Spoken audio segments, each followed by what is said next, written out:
Hey, welcome to the Restaurant Coach Podcast.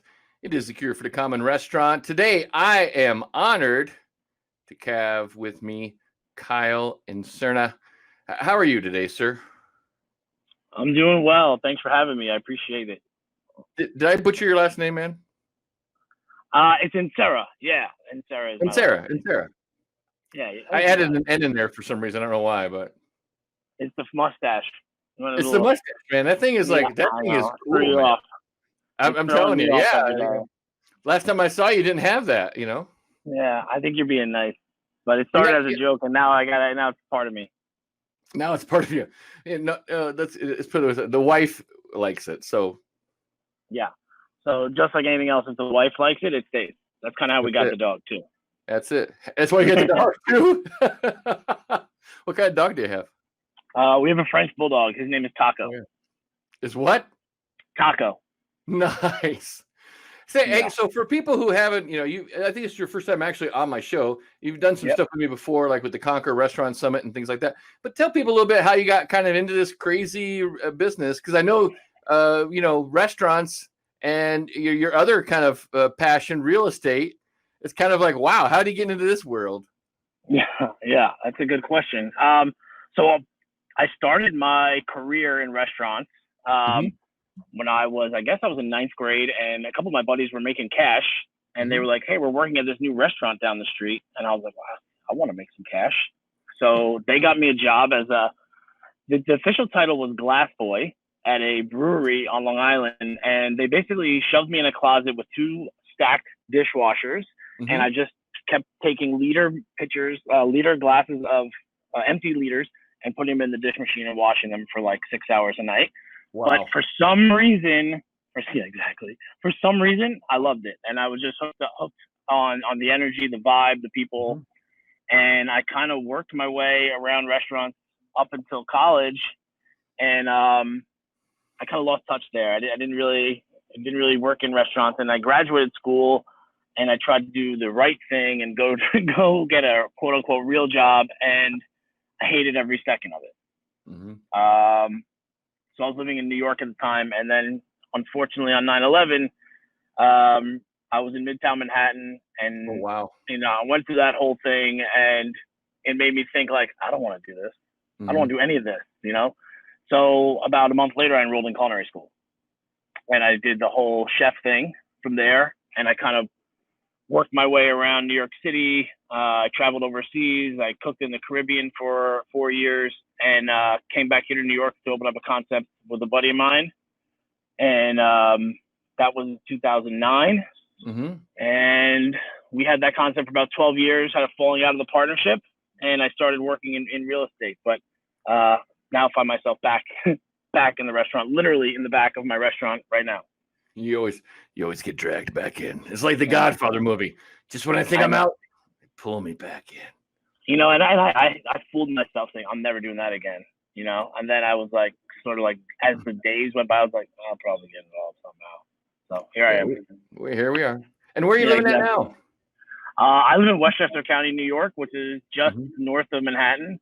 I'm in Larchmont, New York, right outside the back of my restaurant, La Taqueria. It's a small little Los Angeles style taqueria that we started about 2 years ago. Cool. And how's since COVID hit, how's sales been lately for your restaurant? So like our bookkeeper tells us, we've been a unicorn. We're actually up almost 200% year over year since COVID hit. Wow. Yeah, it's wild. We were very small space, less than 900 square feet, and we did a good amount of takeout and delivery business already. But when we didn't have the option, we automatically, I think, became the go-to place, and the price point is good enough. So that coupled with the fact that once we were allowed to have outdoor seating again, the town here bumped out our street parking.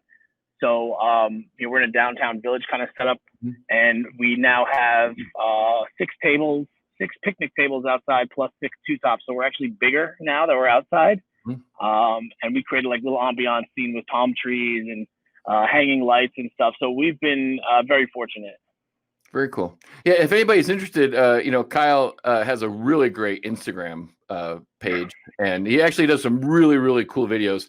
And you actually took people like, you did like a real estate, taking people around town and came like a kind of a update of what's going on. And you went by your restaurant too. And That's right. you can see a lot of the street seating and stuff like that, which is it's really cool. If you want to check it out, Kyle Inserra, I think that's your Instagram, right? Yep. Yeah. So yeah, I mean, I try to do those videos as part of my job now, working in commercial real estate, to kind of just keep people up to date as to what's going on. It's been a little bit more tricky lately because it seems to be changing quite a bit, and I don't really, it puts me in an awkward position. I don't want to, put cameras in the face of restaurants, my peers who are kind of struggling, but just kind of keep people updated on what's going on in the town. Cool. What's your kind of view right now, with all this COVID stuff going on? What's your view of the industry right now as you see it from your end? And maybe, even from maybe a real estate spin too. So from my personal end, it's, gut wrenching. It's hard to, you know this, and I'm sure a lot of your listeners know what goes into opening a restaurant. A lot of people are, putting money together that they don't have necessarily, borrowing from friends and putting things literally the back of a napkin, into a brick and mortar store. And, basically overnight it's gone. And, I feel for them. I feel like it's been, it's not of their doing. A lot of them were not prepared. And, you and I both know a lot of people get in this business that shouldn't be in this business. But that doesn't make it any easier for them to feed their families. And that kind of vibe is tough to swallow for me. But, look, I think you have to, as an owner, if you're going to be a real restaurant owner, you have to take on the situation, say, okay, this is where I'm at. I didn't plan for this, but I have to make it survive. And I think those types of individuals are built for this. I think restaurant owners, who have dealt with, the dishwasher falling out on a Saturday night, the bartender not showing up for 2 weeks at a time, are built for adversity to some extent. Not that they've never experienced it at this level, but I think those restaurant owners who have the internal fortitude and have the just the wherewithal to weather this are going to come out the other side like a hero. From a real estate perspective, those same people are going to be looking at tremendous opportunity. And it's just a matter of knowing what you want to do, I think. Now, your concept's been up. Is there anything you did to kind of pivot to kind of position yourself a little bit better with COVID? Did you push harder on the delivery? Did you partner up with third-party stuff, or we're very fortunate to be almost like in a community bubble. We're only 20 minutes north of Midtown Manhattan, but we are it's an affluent waterside community. So we just kind of leaned in on our marketing to let people know, like, hey, we're here. We paid to have a video done that was kind of like showing, here's how we handle things. We're wearing masks. At the time, we were putting things in the trunk, and we kind of just didn't take our foot off the gas in terms of letting people know, like, hey, we're open. We didn't weigh too heavy on what was going on around us. We just kind of said, hey, you want to eat? We're here. These are the hours. Kind of bear with us while things were a little dicey in the beginning, and the community has been great. I think the two things you mentioned there are a real key for most restaurants. Number one, you got to go out of your way to show people that you're safe, because safety is everyone's concern.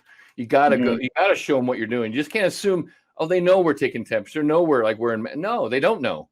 You have to show them, because there's a lot of places that aren't. I went to a restaurant the other day. They just walked in. No one had masks. I was like, well, I'm out of here. I got like halfway into the door, and I looked around like, I'm out. Yeah, exactly. Yeah, I heard it. I don't even know where I heard it. It had to be on social somewhere, and it was like, people are not going to go. It's not going to be like, prior to COVID, it was like, are you in the mood for, Chinese, or you want to go for Vietnamese, or you want to go for pizza tonight? It was like, well, what's the place that's going to make us feel the most safe? Exactly. And that's what it's all about, I think. Yeah, now I think that's the first concern is like, okay, before we decide what kind of food we want, what places do we feel safe at? Yeah. And then we then we go to what kind of food we want. Right. Yeah, exactly. And then the other thing you mentioned I thought was also key is that you didn't take your foot off the gas. I think so many restaurants, especially when COVID hit, they just like disappeared. Yeah. I totally disappeared. It's one of those things, and I think, and I hate to say it, but it's like, maybe you weren't meant to be in this business to begin with, and I think that's unfortunate to say, but I also think it could be a huge turning point in your life for you, because as everybody knows, this business is not easy. it's a passion. It's a absolute, 24-hour a day, 7-day a week gig, whether people want to step away from the restaurant or not. And it could have been I have a feeling that a lot of people are going to look back on this, restaurant owners who lost their space or just decided to pack it in, were like, you know what, that was the best thing that ever happened to me. Maybe I wasn't cut out for this. So it's unfortunate, but that, I hope, I'm optimistic that that's the case. Now, you do a little bit of consulting stuff too, right? Yep. What have you recommended to some of your clients about, making changes? Anything like with menus, anything with staffing? I think the first thing we took a look at was the menu offerings. 20% of your menu drives like 80% of your sales. Classic 80-20 rule. So give the people what they want, charge them for it. The family packs we leaned in heavy on in the beginning, but we were ultimately focusing on being lean and mean. And what can you do? Like, immediately have conversations with your landlord, have conversations with your vendors, have conversations with your staff, and let them know what the expectation is around the whole thing. And I think the smart guys cut everything back to basics. No TV service. Took a look at all their utilities, cut back what they could, and just started. I'm big on analogies, but somebody told me, you got to be Mariano Rivera right now and just be the fastball. You can't.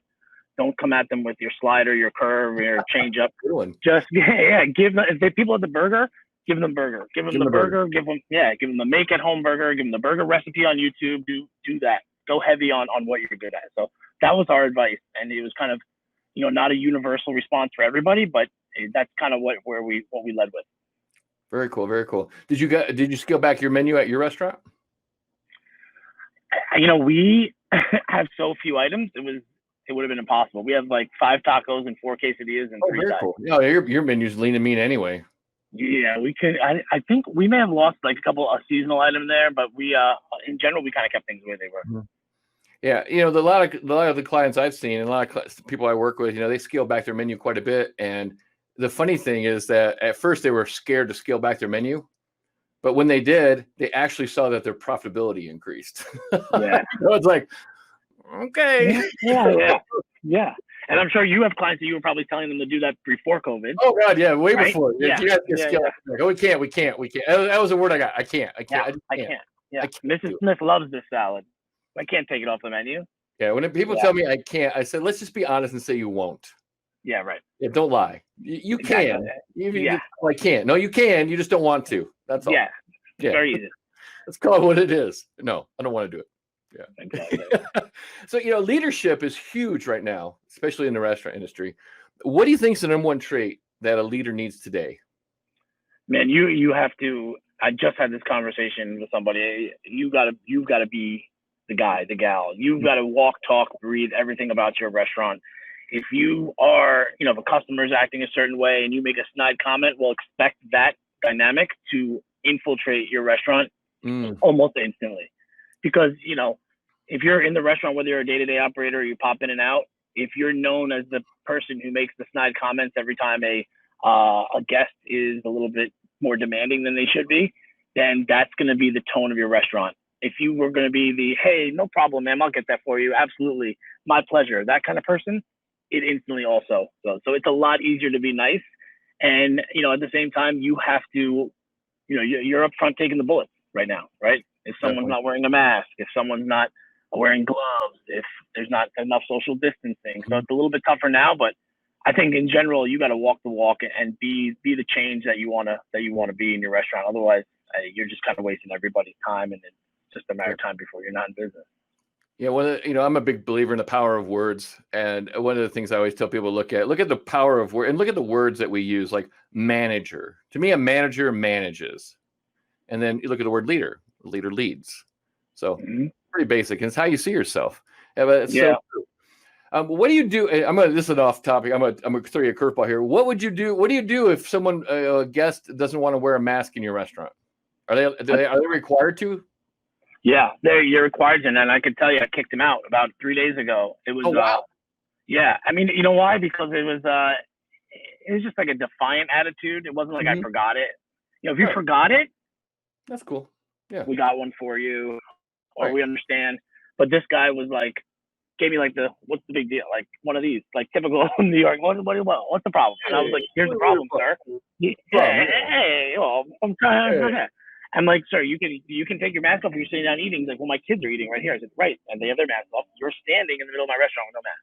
So yeah, it's horrible because it puts hospitality people, it cuts against their grain, right? Like prior to COVID, we were like, come on in, sit down, squeeze in over here. You don't mind sitting here, do you? Yeah. Yeah, squeeze in. Yeah. Yeah, you don't know them, it's fine. You'll get to know them after a few drinks. Yeah. But I think what it is, it's also hard because we need money, right? We need income. So you don't want to piss anybody off or kick them out, but that's a whole other conversation. But it's tricky. You gotta kick them out. You're putting everybody at risk right now.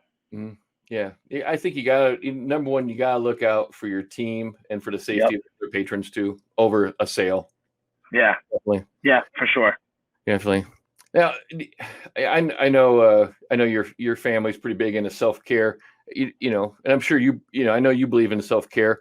What do you do to take care of yourself so you're at your best? I'm really bad at it, to be honest. I'm not consistent with it. It's like one of my priorities that kind of came out of this COVID thing was, finding that time. And I think for me, I'm a very early riser, which is rough as a restaurant person. But I get up early every day and I meditate, to be honest. I do about 15 minutes of meditation, and then I try to work out. I try to do some kind of cardio. I'm a morning workout guy, and I find out if I don't do those two things, I'm not in the right place. But if I can get that down pat and stay consistent with it, I'm really firing on all cylinders. And I think it's more important than ever to look. And not everybody's going to meditate, but maybe your meditation is walking the dog a couple miles, or going to take some pictures in the morning. Whatever it is just find that. I found it's huge, just like that quiet time for your brain to really just sort through whatever you got going on up there. And that's been huge for me. Yeah, no, every time I tell people about meditation, they all freak out. Oh, I just can't do it. It's like, it doesn't have to be meditation per se. It could be listening to something inspirational. It could be maybe a religion, maybe it's prayer. Maybe it's just reading something, that's actually better than the damn crap you read on, the news. Maybe you're reading something, informational or educational, something that's going to make you a better person or a better leader, whatever it is. But like you said, it's time for quiet reflection. Yeah. Get your brain kind of on the right path. I always find, and that's the first thing I do too every morning. First thing I do, I wake up, boom. How long have you been doing that? Oh God, 4 years. Oh, good. Good for you. I'll tell you a funny story. My wife is, she works in fitness, and she's very high energy, and she's aware that she should meditate. But I mean, she wakes up like, ready to work out, like ready to go. And she's like, you know what? She's like, I want to meditate with you. I'm like, oh, awesome, let's do it. I'm telling you, Don, she lasted, I don't even think we got to 10 seconds. She was like, I can't do this. What is this? I can't do it. I'm like, this is why you need to do it. This is exactly why you need to do it. So, but yeah, it is tough in the beginning, but it's totally worth it if you can stick with it, I think. Yeah. So what's the best investment you've ever made? I made a lot of bad ones. I can tell you that. I think we've all made tons of bad ones. Yeah. You know what, really, and it sounds corny, but the best investment I made is really been in myself. In terms of, now, in the commercial real estate world, what I do, I realize that there's not, the restaurant world, there's a lot of noise, social media, there's a lot of interest. The food, people are excited, it's sexy, it's cool. Commercial real estate is not that sexy and cool, but I saw an opportunity to invest in doing some, like in a videographer, in somebody who's actually going to edit my videos, or trim down my podcast and do certain things. So I would say the best investment I've made probably recently has been in that, and just realizing that I felt something and kind of just going with it. Other than that, I would say my wife. I have to say my wife. She's been really, she is tough. She is a strong Colombian woman, and she's my harshest critic about everything. And if I have any kind of idea about what I want to do, I got to bring it to her first. I have to be honest, when it comes to taking criticism and to doing that, I'm not the best at it. And she delivers it very direct, but it's what you need sometimes. And so that's been been huge for me, I think. Yeah, I have a couple clients in Colombia, and I can agree with you that Colombian women are very, very strong, very Yes. to the point. Yeah. Intense. Yeah. There's no, you don't know. I've never said to her, "What are you trying to say?" Yeah, no, like, you know, spit it out. Yeah. You know exactly what she's saying. Yeah. Yeah. Oh yeah, for sure. They do not mince words. No, zero. No, zero. It's really great. Like Have you ever? Conversation. Yeah. Have you ever invested in a mastermind group or a coach on your own? No, but you know what? Somebody was just talking about like not like a personal coach, but like a business coach, kind of like talk you through almost like a CEO type coaching. I'm not a CEO, but like that kind of thinking. Mm-hmm. I just, to be honest, I would absolutely consider it. I just have never knew where to start it, and it's just, I don't know. That's definitely piqued my interest, but I've never participated. Yeah, but you probably had mentors in your life, right? I have, yeah, for sure. Yeah. I mean, I had mentors that didn't know they were mentors. Right. But yeah, for sure. I mean, that's huge for me to be able to pick up the phone and talk to some of those people. Mm-hmm. What do you kind of see as the new normal for restaurants? Oh man, I was really bummed out that I was in the city last week and it's just a ghost town, and it's tricky to kind of figure out what's next. Mm-hmm. But I think the idea of being whatever you were needs to be, you really need to think that through and see what that means going forward. Because if you're going to turn a blind eye and just say, no, I'm going to go back to being the place that was the white tablecloth restaurant and people loved us, and as soon as we can get back to that, I'm going to be good. Right. I mean, I think that's, you're just not paying it. It's not going to happen. So I think the future is filled with opportunistic restaurant owners. I think there's this massive shakeout. I think there's going to be a change in the way that we eat in terms of distancing and whatever, hand washing, all those other safety procedures. But I think in terms of the operation itself, there's not a universal answer. I think everybody's gonna have to look at their existing operation and see where they can improve. We really had to put a mirror up against the industry here. And if you haven't taken that time to meditate or think on what you might be able to improve on your restaurant, do it now, because I'm telling you, there are opportunistics out there opportunistic restaurant people are going to knock on your door and speak to your landlord and say, hey, what's up with this guy? Is he paying rent? Like, because we want this space. And it's right. So be proactive, be agile, be flexible, and realize that this is not all bad, and you might be able to improve your existing business and be better than you were. You think the big, huge mega restaurants are going to last? I don't think too many of them will. I think at least for us in New York, we're just so dense. I don't see how that, catering halls are losing all their deposits into next year and all that kind of stuff. But I think some will last. The good guys will last, but I don't think it's going to be, as prevalent as it was before, for sure. Oh yeah. Oh yeah. I have a couple clients in New York and Manhattan especially, and they're just like, I mean, they're going from doing like 20,000 a day in sales to 1,800. Yeah. It's sad. It's sad because there's no option. Like in New York City, they say, oh, you can have your outdoor seating. There is no outdoor seating. Your storefront, you may do $20,000 a day, and that's legit. Yeah. $50,000 a day, but your entrance to your restaurant, like your leased premises, is about 8 feet wide, so you can't do anything.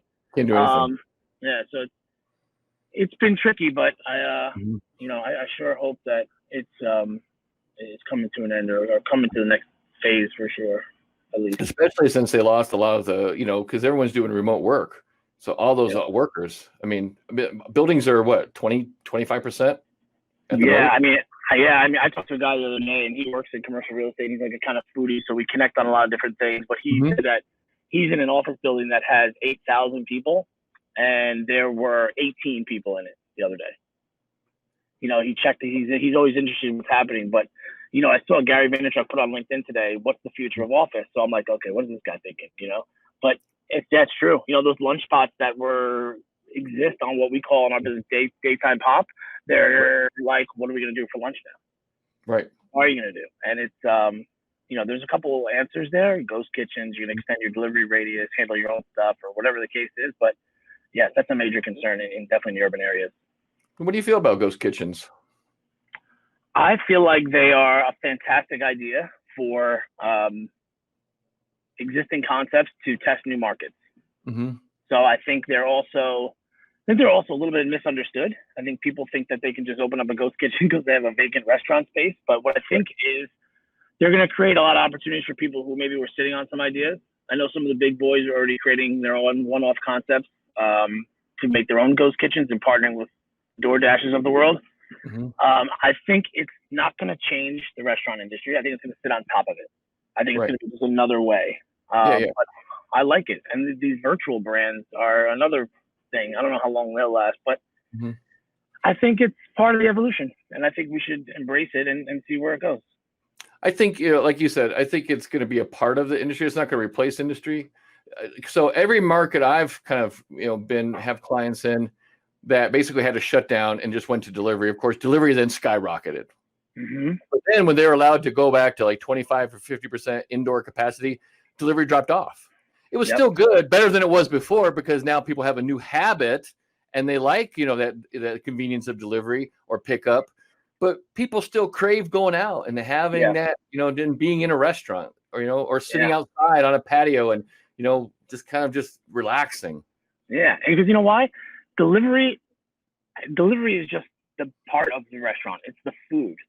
Yeah. And what we all love about restaurants is the energy, the vibe, the experience, the conversation with the bartender. And the good operators know that their brand is built a little bit on food, but it's really built on the big whole picture. What are we, as an experience? And that's the big difference. And that's why I think the good restaurants aren't going anywhere. How do you think right now restaurants should kind of shift their marketing message? Stay on top of it. Like, don't go silent.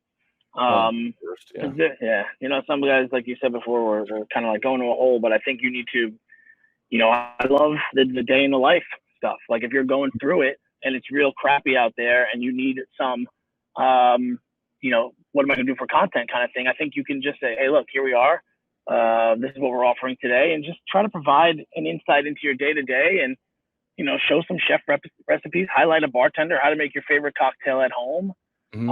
I think you have to stay relevant because, if you go silent on social these days, as much as everybody's home on their phones, you're just not going to exist.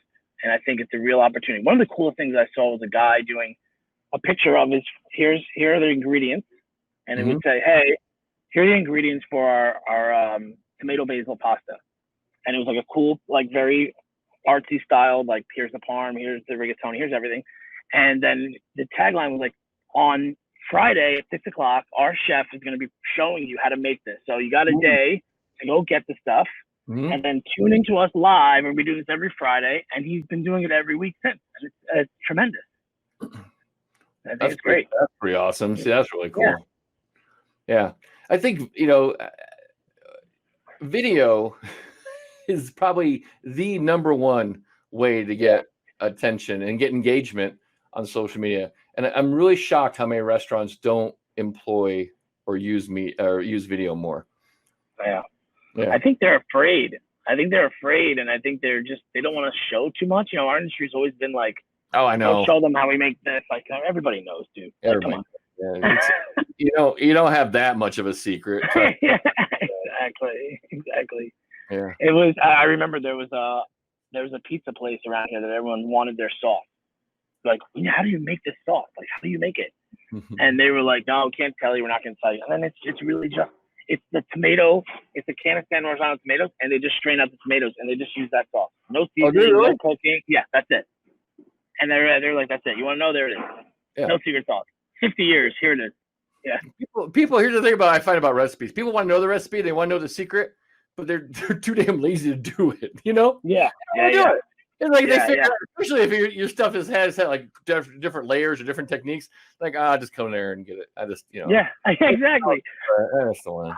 My wife we'll be out to eat, and my family will be like, "Why can't we make this at home?" I'm like, "All right, cool. I'm gonna give you the list of stuff.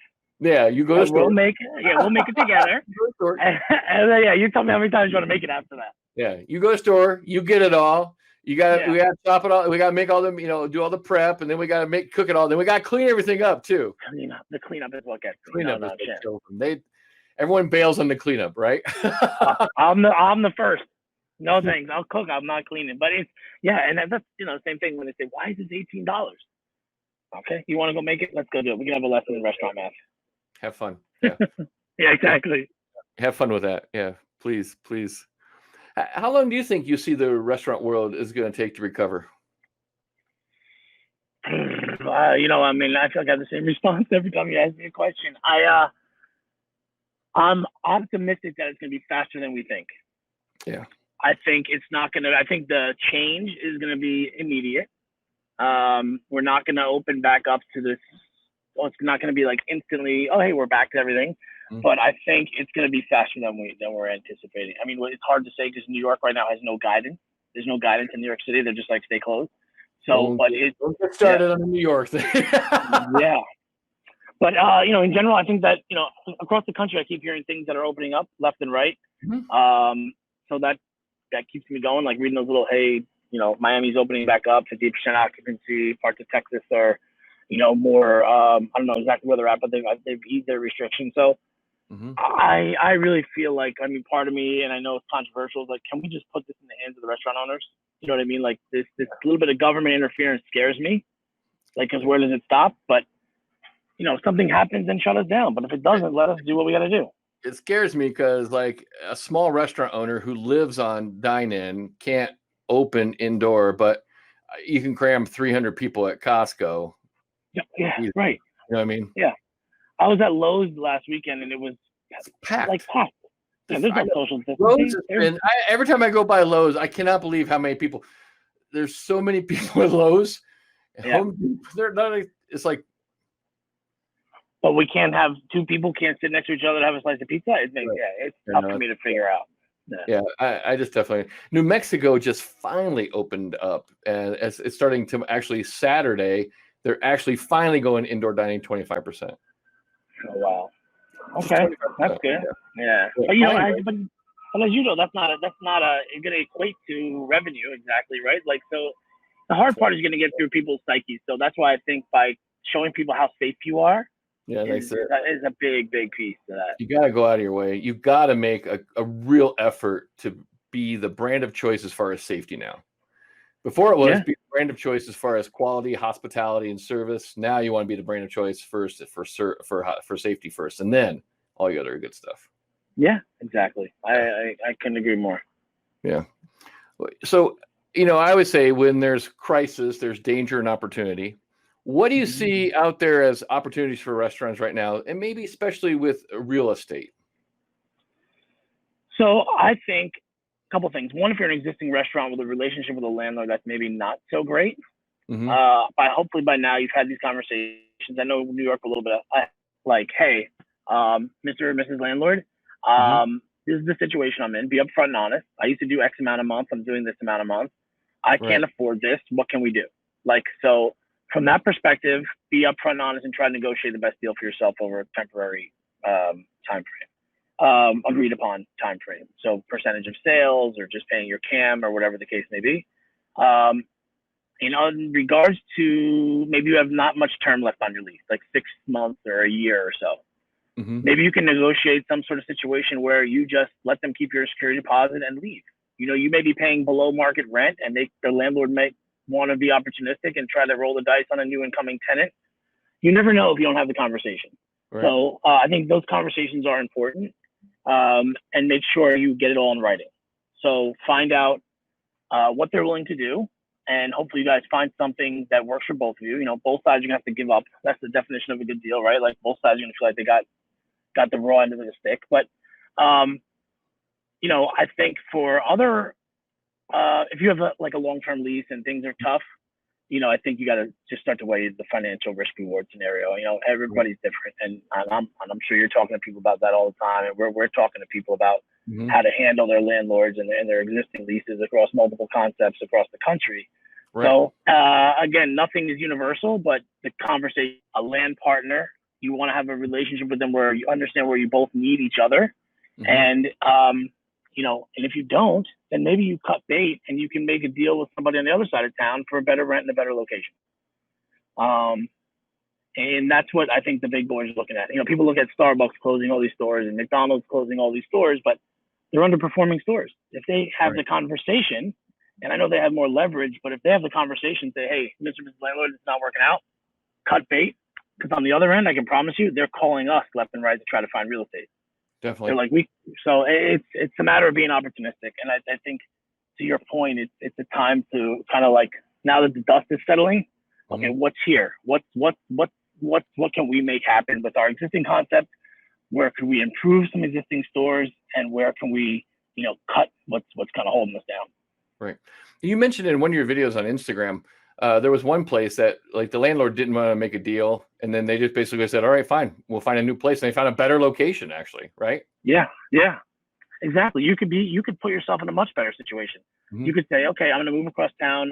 I know my build out is gone, but maybe you're in another second gen space. Another man's unfortunate situation is now your opportunity. Right. And maybe you say, look, Mr. and Mrs. Landlord, I'm moving over here. It's been a risk for me. I need to be on percentage rent till the end of the year. Or I need percentage rent for a year. And just to kind of, it's all about the relationship. I think if you can find the right relationship, and there's a lot of conversations to be had, and you're really interested in doing it, you can improve your situation if you play your cards right. Yeah. Yeah. You mentioned it, and a couple other people on the podcast have mentioned it too, is that percentage of rent, is, percentage of sales for your rent is the way to go right now. Mm-hmm. Yeah.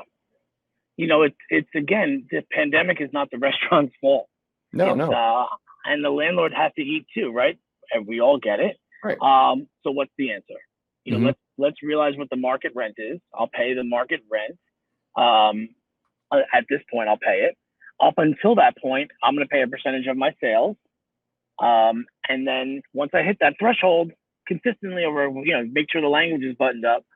And once I hit that threshold consistently for, 60 days, then it will shift to whatever the previously agreed upon market rent was. So I don't know a landlord. I don't know why rather a landlord would rather roll the dice and try to bring in another incoming tenant. Seems a little risky to me, but it's happening. Everybody's situation is different.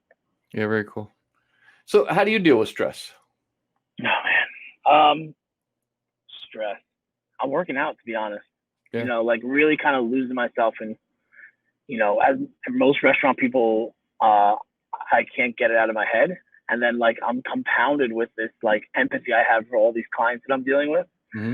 And to get out of my head, I really just have to like blast some music and go for a bike ride, go for a run, or take my wife's soul cycle class. So it's been you got to lose yourself. You got to lose yourself and kind of get caught into it. For me, it's usually riding a bike or running.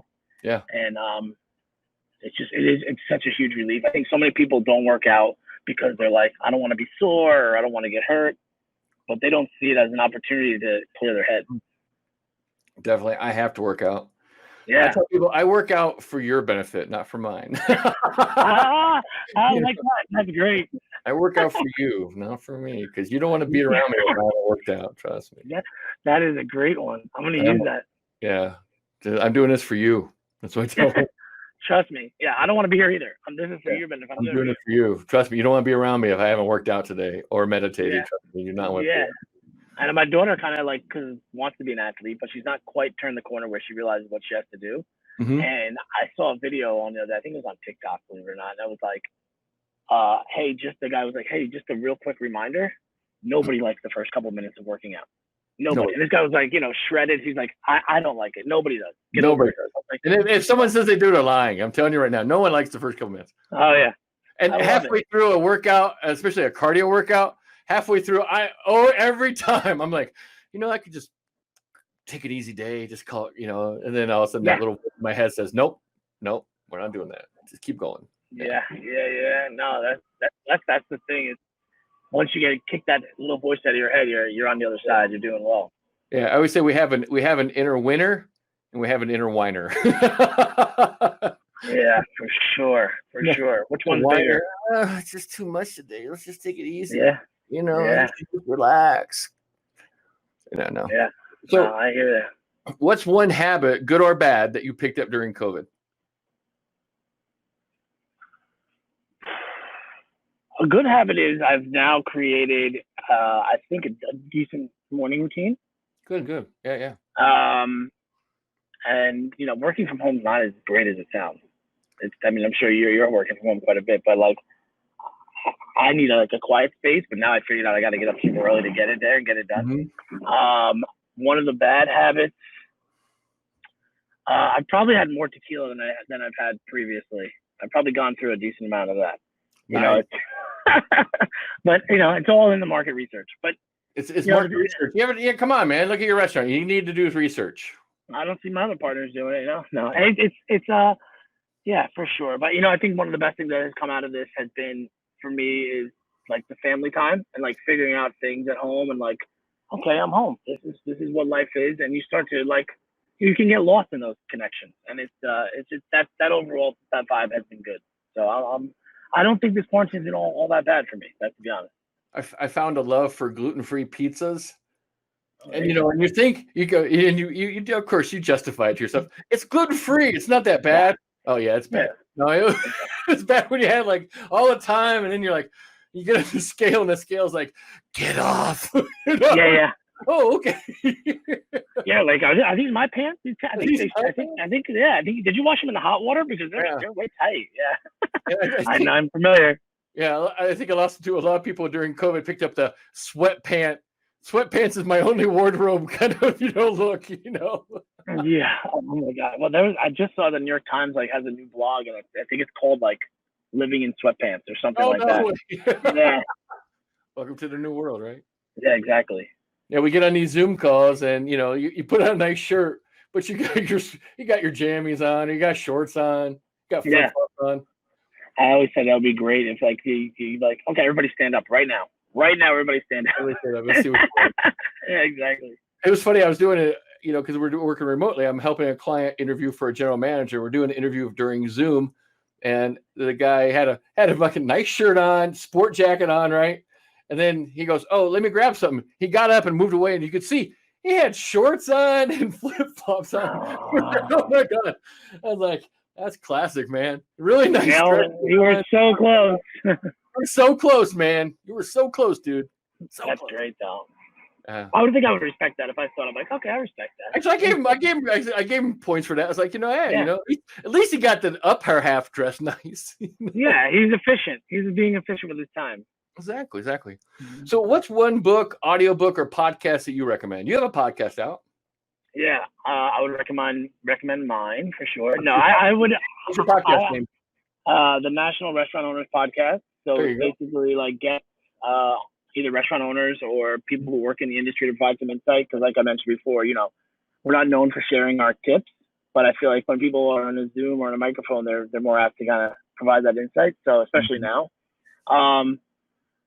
I think the thing that has been most beneficial to me in terms of like a book has been it's called The One Thing, and it's and it's what I struggle at. Like if my phone goes off, I'm gonna see what the alert is. If my email goes off, I'm gonna read that. But it's really about time blocking and doing only certain things at certain times. So as nerdy of an answer as that is, that book it's just really small. So I'm a huge reader, so I was able to fly through it, and it really resonated with me. That and the David Goggins book. Can't hurt me now. Yeah. Intense stuff, which makes your problem feel like so small. And like Kyle mentioned, if you're not a reader, both those books are available on audiobook too on Audible. So no excuses. No excuses. No inner whiners. No whiners. But yeah, I mean, look, I think it goes to like in the COVID thing, it's like finding that time for yourself to better yourself, and that was one of the ones I read this time. It was great. Yeah, can't do better if you don't know better, right? Yeah, right. Yeah, I was saying that to somebody the other day. It's like, you don't know what you don't know, and that's a problem. So you got to start educating yourself. You don't want to listen to me, that's fine, but then go listen to somebody else. That's consulting is tell them what to do, and then they don't do it, and then they get mad at you. Yeah, it's not working. It's not doing it. Yeah. It's you. I gotta tell you, it's you. You're not doing it. Yeah. Well, that's a lot of people say, my title of my first book, your restaurant sucks. How'd you come up with that? I said, it was a real conversation I had with a client. He was actually just full on, just bitch and complain mode.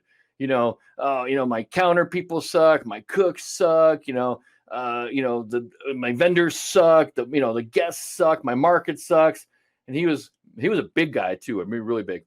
And I just sat there listening to him vent, and I finally said, if your restaurant sucks, it's because you suck running it. And I thought, you see his look in his eye, he got real intense. And he actually leaned forward. I thought he was going to stand up and punch me. And then all of a sudden, I saw this switch in his state, his energy. He just all of a sudden he got his face relaxed, his muscles relaxed. He got calm looking. He sat back in his chair, leaned back in his chair, took a deep breath. He's like, you're right. This is all my fault. Yeah. And I tell you, now we can get to work. Yeah, that was the best business advice I ever got. And it was in regards to a restaurant. And it was, I was like, we keep having a hard time with a bookkeeper. We keep having a hard time with this. And this guy who was my mentor, who didn't know he was my mentor, said, Kyle, if the same thing keeps happening to you, it's probably you. Exactly. I was like, shit, all right, got it. But it couldn't be more true. It's like, if you go from bad relationship to bad relationship to bad relationship, I always tell people, what's the common denominator in all those relationships? It's you. Yeah. I'll save you the. Yeah, it's you. Yeah, and to be honest, it's so freeing once you realize that. Once you realize it and come to grips with it, you know what? Then you actually can get clarity and you can start moving forward. Yeah. So, what's one quote that you live by? Oh man, the number one thing that sticks with me, and then from I played a lot of sports growing up, and my college football coach used to say it all the time was, nobody cares, just work harder. Nobody cares about your whining. Nobody cares if you have a paper tomorrow. Nobody cares if there are other people figuring out a way to get it done. So it's a little bit like looking yourself in the mirror, it's your fault kind of thing. But it's really what I think about all the time is that if I'm about to say I'm not gonna be able to do this today because what? Why can't you do it? Because why? It's either a lack of priorities or whatever the case is. But I think it's a great way to think, because it kind of helps you look at yourself. It teaches you how to prioritize, teaches you how to, really, figure out what you can do better. And I think that's what it would be. If I could get a bumper sticker for my car that would be branded with me, that's what it would say, because nobody does care. No, people who act like they care, but they don't care. They don't care less. No. Yeah, they got their own things going on. So exactly. Yeah. We should get bumper stickers made for that. That's a good one. No one cares. Just work harder. Yeah, no one cares. Work harder. No one cares. Figure it out. That's another one. Is you get T-shirts like that, man? I'll buy one, man. No one cares. Yeah. Right. Just huge old type in front. No one cares. Work harder. Yeah. With a Fu Manchu mustache. Fu Manchu. There you go. I would buy that. I'm into it. I might be on Printful right after this. There you go. Get on there, man. I'd buy one. So how can people contact you? The best way to contact me is on Instagram. That's at Kyle Inserra. And, I have the text platform now, which is really my preferred method right now, which is 914-996-4569. Oh, cool. And it's really just a community of restaurant people, and it's a text service. It's not my phone number. So you have to opt into it. And basically it's just a way to communicate. And a lot of my clients and prospects use it to just kind of say, hey, Kyle, what's going on here? And it turns into either a piece of content for me, or it turns into a question that everybody has. So it's a really great kind of thing. So that's either the text number or Instagram is the best way. Very cool. Very cool. Well, Kyle, I want to say thank you so much. Yeah. For joining me today, all the way from New York City. Yeah. I mean, I appreciate it. It's like when I started looking into social media and all that stuff, you were the guy on there and really gave me inspiration to kind of go into it. I saw the language that you were using and the quotes that you had, and just the way that you spoke really resonated with me. So it's a little surreal to be having this conversation. I really appreciate the opportunity. It's really cool. No, it's really great. No, you inspire me too. I mean, your Instagram, man, your video is your video game is totally on point. Oh, thank you. I look at your video game and I'm like, man, I suck. Let me tell you something. You know where I found that kid? He was mopping the floors at a gym. No way, really? Yeah, he was mopping the floors. He was a college student, and he's like, I would love to edit one of your videos one time. And I'm like, oh, okay. And then it took me about a year before I got him a video. And now we work together every week, and it's great. So yeah, that little investment in him was fantastic. So I appreciate you. noticing that. He's a hardworking kid. Oh, tell him that his stuff's, man, that's the bomb. But Yeah. that's another thing too, is people like look for opportunities. Sometimes opportunity comes to you all the time. So just think, if you would have acted a year earlier, how much more? Yes, Yeah, exactly. Yeah, when opportunity's there, I always say, when opportunity knocks, man, you got to open the goddamn door. Yeah, I love your quotes. Yeah, that's the thing. And it's also like, try to just say yes more often. Like, say like, yeah, here it is. Yeah, and try to, and you got to test things out and see what works. So thank you so much for the opportunity. This is great. Thanks, Kyle. I appreciate you, man, so much. And again, get on Instagram, follow Kyle. His stuff is great. I look at his feed every day. I'm a stalker. I'm a fan. Here, brother. All right. Thanks, Kyle. All right, Donald. Thank you so much. I appreciate it.